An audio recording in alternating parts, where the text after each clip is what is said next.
Agustus 2024 sebesar Rp10,41 triliun kepada 186.987 debitur.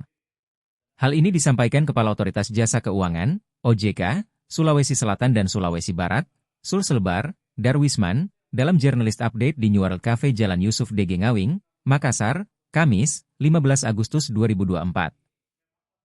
Darwisman memaparkan, penyaluran KUR terbesar pada sektor pertanian, perburuan dan kehutanan sebesar Rp4,53 triliun. Sektor pertanuan, perburuan dan kehutanan mempunyai share sebesar 43,47%, dipapar Darwisman. Penyakuran KUR tersebesar selanjutnya yakni sektor perdagangan besar dan eceran sebesar Rp3,68 triliun dengan share 35,31%. Disusul jasa kemasyarakatan, sosial budaya, hiburan dan perorangan lainnya, kemudian sektor industri pengolahan, sektor perikanan, dan sektor penyediaan akomodasi dan penyediaan makan minum. Lalu sektor transportasi, pergudangan dan komunikasi, sektor real estate, usaha persewaan, dan jasa perusahaan.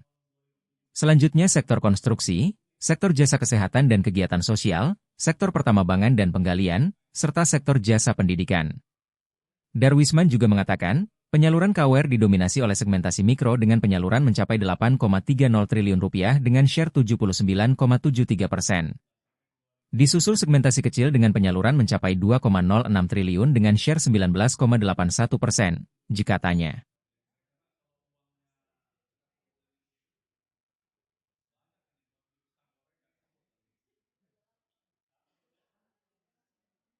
Download Tribun X sekarang, menghadirkan lokal menjadi Indonesia.